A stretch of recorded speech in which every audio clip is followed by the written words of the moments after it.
Literasi Anak Bangsa FLP Forum Lingkar Pena Jaya.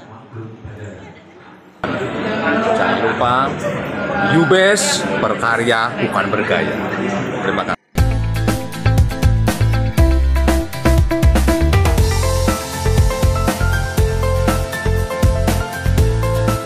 Oke, selamat berjumpa lagi dengan UBS TV ya. Bersama saya Mas Abu, Ketua Panitia Hari Pers Nasional tingkat Kabupaten Brebes. Mas Abu, boleh dijelaskan tujuan dari penyelenggaraan acara ini apa, Mas Abu? Tujuan dari acara ini adalah satu sebagai Hari Pers ya. Kita sebagai peran sebagai pilar keempat ya. Sebagai pilar keempat yaitu berkaitan dengan informasi pembangunan pemerintah daerah, pembangunan khususnya di Kabupaten Brebes ya. Terus ada karya-karya jurnalistik yang memang harus diketahui oleh semua publik ya, sehingga kita mengadakan tetap acara yang tiap tahun yaitu Hari Pers Nasional yang kebetulan berketepatan dengan hari ulang tahun PWI yang ke-79. Oke. Ya. Temanya ini saya lihat relevan dengan program pemerintah sekarang ya. Bagaimana mengawal ketahanan pangan untuk kemandirian bangsa. Ini apakah nanti fokus pemberitaannya akan ke sana atau gimana, Pak Mas Abu? Oke, yang jelas dengan tema peran pers dan pemerintah daerah Kabupaten Brebes ya dalam mengawal ketahanan pangan untuk kemandirian bangsa ini, kita sebagai insan pers menyuarakan, mempublikasikan kondisi-kondisi saat ini yang ada khususnya di Kabupaten Brebes, sehingga sebagai evaluasi atau sebagai pemberitahuan ke masyarakat luas apa saja yang harus dikembangkan khususnya di dalam wilayah Kabupaten Brebes. Oke, ini topik lain terkait dengan organisasi profesi ya sebagai Persatuan Wartawan Indonesia. Apa langkah yang dilakukan oleh PWI Brebes untuk misalnya mengurangi berita-berita hoax seperti apa, atau mungkin wartawan-wartawan yang tidak boleh dikatakan apa ya, kadang-kadang disebut oleh masyarakat ya, wartawan bodrek, itu bagaimana PWI menangani hal tersebut, Mas Abu? Ya, saat ini memang ya kami juga banyak sekali menerima laporan terkait itu, sehingga ada langkah upaya kita nanti bekerjasama dengan pemerintah daerah maupun bekerjasama dengan pimpinan organisasi pers, dengan media dan sebagainya, ada melakukan uji kompetensi. Uji kompetensi ya. Ya, insya Allah ya, kalau wartawan itu memiliki kompetensi ya, profesi kewartawan itu tidak akan lepas dari yang namanya kode etik jurnalistik. Kode etik ya. Betul. Nah, sehingga saat ini memang banyak ya oknum atau sebagainya, karena apa? Belum untuk mengetahui lebih jelas tentang peran pers sebenarnya, gitu. Jadi sebetulnya untuk para publik sebenarnya nggak usah takut. Ya. Tanyakan legalitasnya dengan jelas, karyanya jelas, alamat kantornya jelas, pembeliannya jelas, lebihnya jelas, sehingga nggak usah takut. Pas itu tidak perlu ditakuti kalau tidak salah. Kan seperti itu. Kemungkinan mereka yang menganggap bla bla bla adalah ada sesuatu yang mereka tutupi.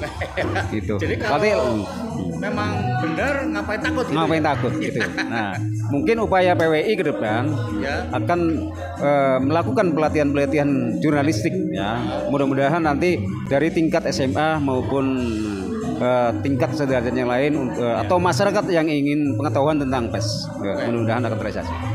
Mas Abu, kemudian sekarang ini kan banyak netizen jurnalistik ya, jurnalisme ya, jurnalisme warga, baik melalui channel-channel apakah platform Instagram, TikTok maupun YouTube. Nah, ini PWI melihat ini seperti apa dengan perkembangan dunia digital seperti itu, Mas Abu? Oke. Sebenarnya kalau saya lihat itu memang saat ini dunia pers itu kalah dengan jurnalistik warga atau jurnalisme. Nah, sehingga dari jurnalis warga itu kita belum yakin atau belum bahwa ini ya atau masih ngambang atau masih tapi kalau produk pers itu yang jelas pasti ada SOP-nya. Itu yang pertama, yang tidak lepas dari kaidah jurnalistik, yang tentunya dari pemberitaan itu, bro, itu pasti dipertanggungjawabkan keabsahannya, kevalidannya, bro.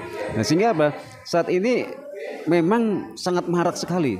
Bahkan kita sebagai insan pers belum juga mengabarkan dari ini sudah netizen dengan di caption berbagai opini sehingga untuk memviralkan atau followernya banyak dan sebagainya, tapi tidak lepas memperhatikan kaidah jurnalistik ini, check and balancesnya seperti itu. Nah, sehingga bisa membawa opini-opini liar terhadap masyarakat.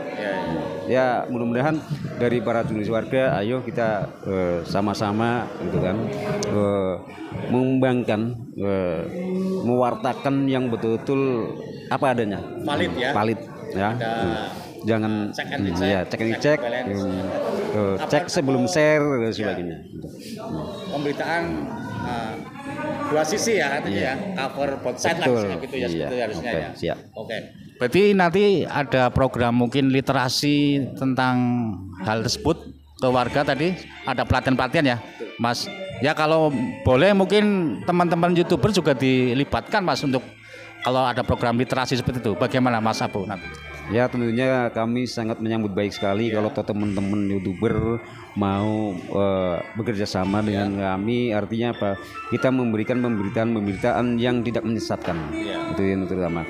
Karena pers adalah atau wartawan adalah tugas mulia ya, untuk mengabarkan, menyiarkan kondisi dan situasi saat ini. Loh, dalam kondisi apapun, gitu kan? Loh. Nah, sehingga mudah-mudahan dengan nanti program itu kita bisa bergandeng tangan untuk mewujudkan program itu dengan pemerintah daerah untuk memberikan edukasi terhadap pegiat medsos, YouTuber atau lainnya, sehingga khususnya Kabupaten Brebes itu bisa ratingnya bagus. Itu seperti itu. Oke, terima kasih Mas Abu kesempatannya.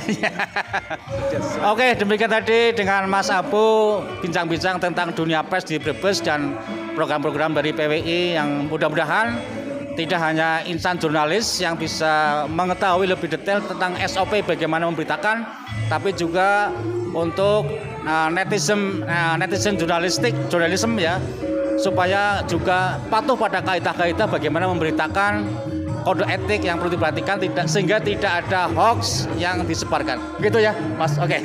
Ya, makasih.